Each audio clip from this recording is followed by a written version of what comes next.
से ले आ जाएंगे जब तक हमारी मांगे पूरी हो जाए। हम किसी को नहीं चाहते, हमारे सामने आकर हम यही पर उनसे मांगे पूरी करेंगे। हमारे साथ हमारा हक है, हम अपने हक को लेकर रहेंगे, तक नहीं उठेंगे चाहे कुछ भी हो जाए।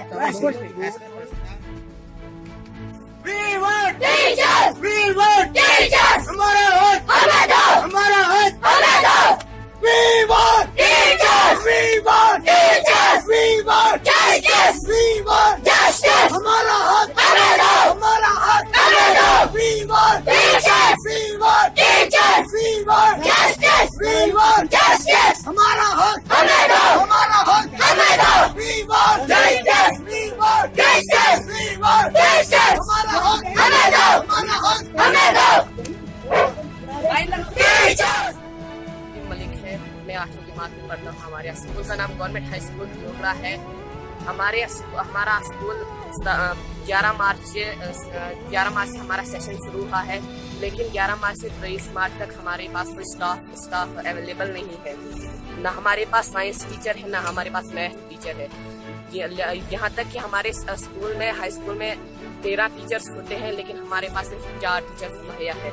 इसलिए हमारी गवर्नमेंट से अपील है कि हमें टीचर्स दे। आज हम अपने स्कूल का हमने आज दिन तोड़ के हम यहाँ सड़क पे उतरे हैं ताकि हमें हमारा स्टाफ मिले और हम अपने तालीमी सेशन को जो है आगे बढ़ाएं।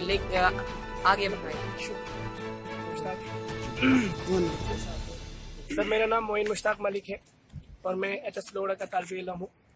मैं 10वीं क्लास में पढ़ता हूँ। जैसे कि मेरे साथी ने बोला कि हमारे स्कूल के जो स्टाफ की कमी है, हमारा स्कूल जो है 11 मार्च से लगा है और हमारा जो स्टाफ है वो अभी नहीं आ रहा है। हमारे पास सिर्फ 2 या 4 टीचर अवेलेबल हैं।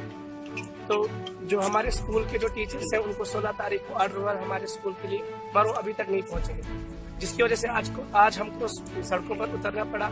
आज हम यहाँ पर प्रोटेस्ट कर रहे हैं। हम अभी मलिकपुरा में हैं, तो हमारी यही डिमांड है कि हमें हमारा स्टाफ दिया जाए, जिसकी वजह से हम अपना सिलेबस जो है कवर कर सके, अपना सेशन में जो है अच्छी तरह से आगे